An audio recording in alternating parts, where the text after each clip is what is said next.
Ryan Whitfield hadn't expected anyone at his door that late, not on a Tuesday. Not in the kind of Chicago rain that turned Lincoln Park into a wash of gray, light and dripping awnings. He'd been sitting on his couch with a beer going flat on the coffee table, half watching a hockey game he didn't care about.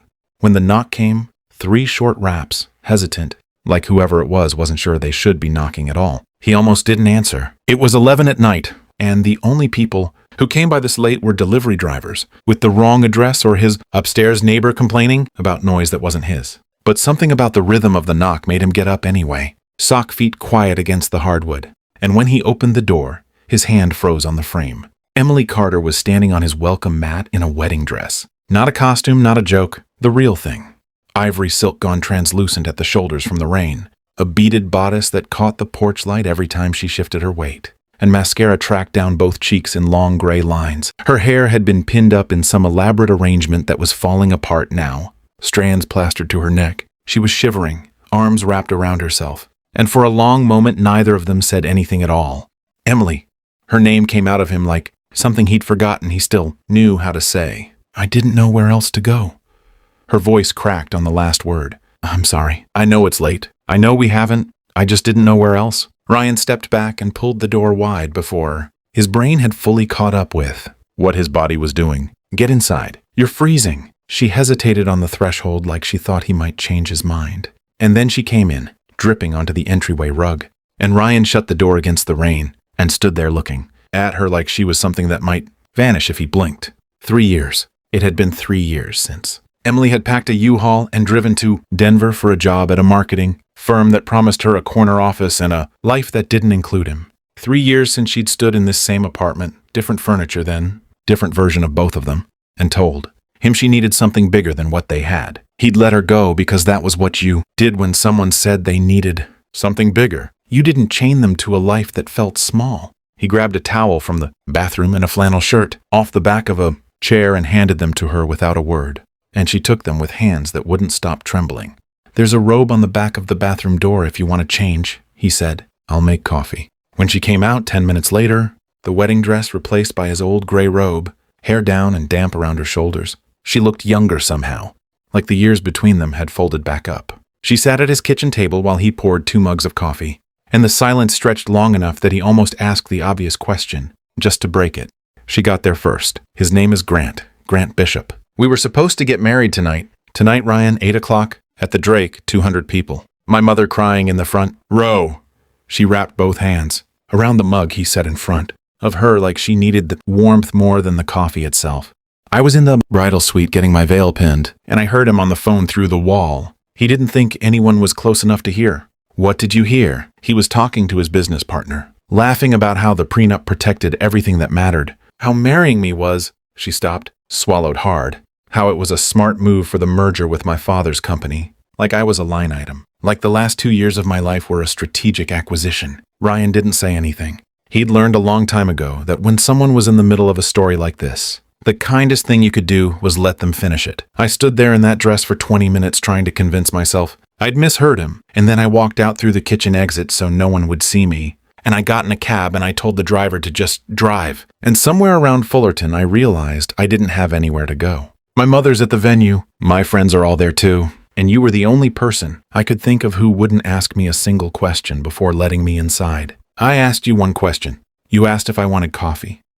A small broken laugh escaped her. That's different. Outside, the rain kept coming down in sheets against the windows, and Ryan sat across from the woman he hadn't stopped thinking about even after 3 years, 4 months, and however many days, and he felt something in his chest that he didn't have a clean name for. Not triumph, not quite sympathy either. Something closer to grief for a version of tonight that should have belonged to someone who deserved her.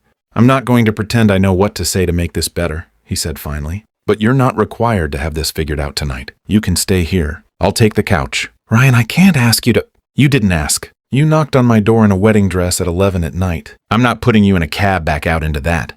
He said it gently, but there was no room in his voice for argument. And something in her shoulders finally came down from where they'd been locked up near her ears since she walked in. She didn't sleep much that night, and neither did he, if he was honest. He lay on the couch listening to the rain and the occasional creak of the guest room door as she got up, paced, sat back down. Around 3 in the morning, he heard her crying. quiet and trying hard not to be heard, and he almost went in, and then decided that some grief needed privacy even when it was loud enough to travel through walls. By morning, the rain had stopped, and Emily came out to the kitchen already dressed in yesterday's cardigan and a pair of jeans she must have kept in an overnight bag Ryan hadn't noticed her carrying. Her phone, which had been buzzing on the counter since 6 a.m., finally went silent when she turned it face down without looking at the screen. That's my mother. Probably my sister, too. And Grant, most likely, though I doubt he's calling to apologize. Do you want to talk to any of them? No.